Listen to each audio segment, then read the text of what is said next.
రాష్ట్రమంతా చెడిపోవాలి, రాష్ట్ర ప్రజలంతా నాశనం కావాలి, నేనొక్కరిని బాగుండాలని తిరుపతి వెంకటేశ్వర స్వామిని మొక్కుకోవడం జరిగింది. యద్భావం తద్భవతి, చెడపకురా చెడదవు అని స్వామి ఆశీర్వదించడం జరిగింది. స్వామి ఆశీర్వదిస్తేనే 7వ కొండ నుంచి కిందికి దిగి 1వ కొండకు వచ్చేసరికే 23 క్లైమోర్ మైన్స్ ఢోమ్ అని పేలడం జరిగింది. దాంట్లో చంద్రబాబు నాయుడు గారు సాగు తప్పి కన్ను లొట్టబోయినట్లు బతికి బయటపడి వెంకటేశ్వర స్వామి మీద కక్ష పెంచుకుని నేను మళ్ళీ ముఖ్యమంత్రి అయితే నీ అంతు చూస్తా అని వెంకటేశ్వర స్వామి మీద శపథం చేసి మళ్ళీ ఆయన ముందస్తు ఎలక్షన్లకు పోవడం జరిగింది. ముందస్తు ఎలక్షన్లకు పోతే ప్రజలు సహకరించిన భగవంతుడు శ్రీ వెంకటేశ్వర స్వామి సహకరించలేదు. అప్పుడు ఆయనను చిత్తుగా వెంకటేశ్వర స్వామి ఓడించినాడు. ఇప్పుడు ఆయన పాపాలు పరాకాష్ఠకు చేరినాయి.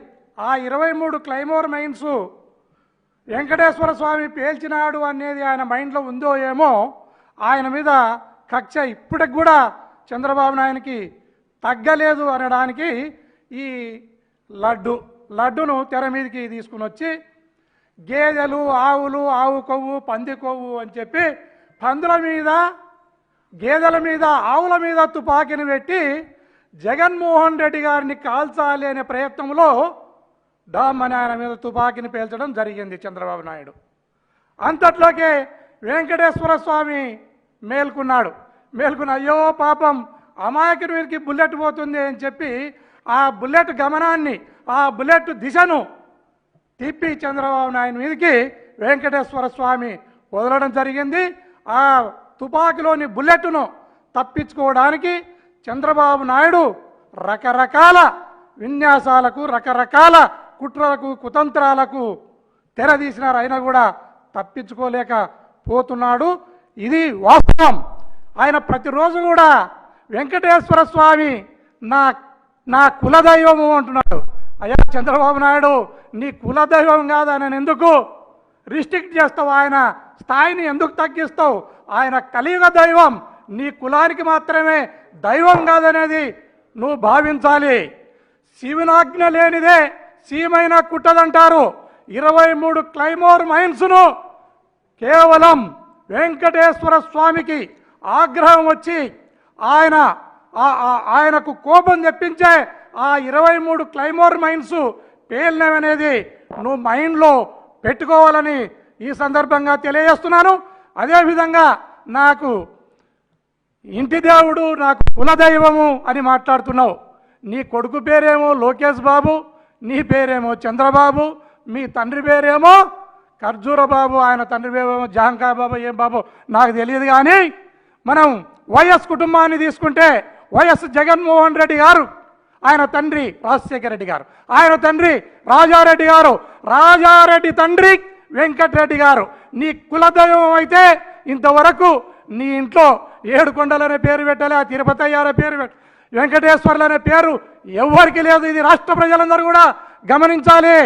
వెంకటరెడ్డి జగన్మోహన్ రెడ్డి గారి ముత్తాత వెంకటరెడ్డి.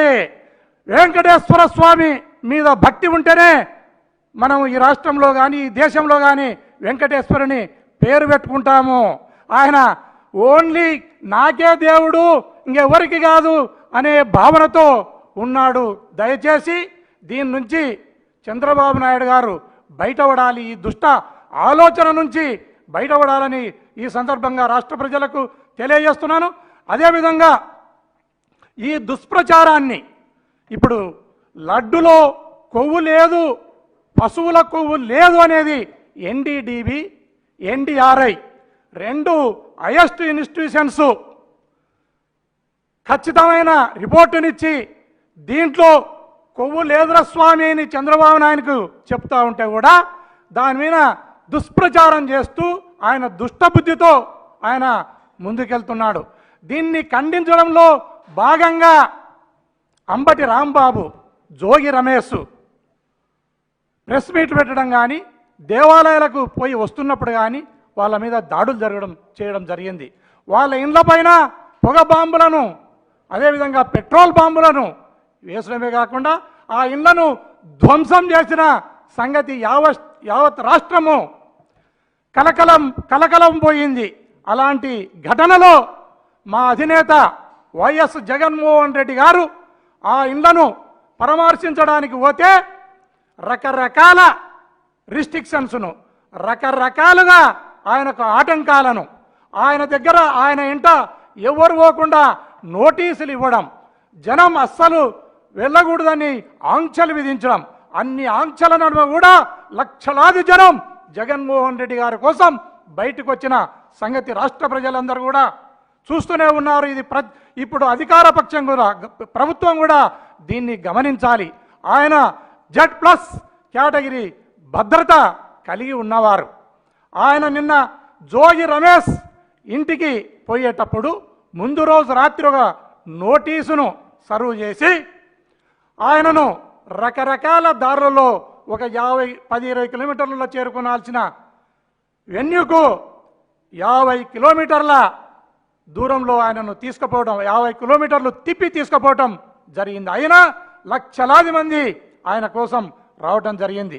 అదేవిధంగా తిరిగి వచ్చేటప్పుడు ఆయన మహానుభావుడు, ఆయన తిరిగి వచ్చేటప్పుడు ఆయన వ్యక్తిగత సిబ్బందికి కానీ ఆయనకున్న ప్రొటెక్షన్కి కానీ ఆయనకు కానీ తెలియనివ్వకుండా ఆయనను ఒక దొంగ రూట్లో, ఒక చిన్న సందుల్లో రాజధానికి సంబంధించిన గ్రామాల మీదుగా ఆయనను తీసుకొని రావటం జరిగింది. ఆయన భద్రత పట్ల యావత్తు ప్రజానీకం ఆందోళనను వెలిబుచ్చుతున్నారు. దయచేసి ఇప్పటికైనా ఈ రాష్ట్ర ప్రభుత్వం కళ్ళు తెరిచి ఆయన భద్రత, ప్రతిపక్ష నేత యొక్క భద్రతను చూసుకునే బాధ్యత ఈ ప్రభుత్వంపై ఉంది. దయచేసి ఇప్పటికైనా మీరు కళ్ళు తెరిచి గౌరవ మాజీ ముఖ్యమంత్రి జగన్మోహన్ రెడ్డి గారికి సరైన భద్రత కల్పించవలసిందిగా ఈ రాష్ట్ర ప్రభుత్వాన్ని కోరుతున్నాను. ఇట్లాంటి ఘటనలు పునరావృతం కాకుండా ఈ ప్రభుత్వం అన్ని జాగ్రత్తలు తీసుకోవాలి. ప్రతిపక్ష నాయకునికి, మాజీ ముఖ్యమంత్రికి, తర్వాత Z+ కేటగిరీ భద్రత కలిగిన వారికి ఏ రకమైన భద్రతా చర్యలు తీసుకోవాలనో ఆ రకమైన భద్రతా చర్యలను తీసుకోవాలని ఈ రాష్ట్ర ప్రభుత్వాన్ని కోరుచున్నాను.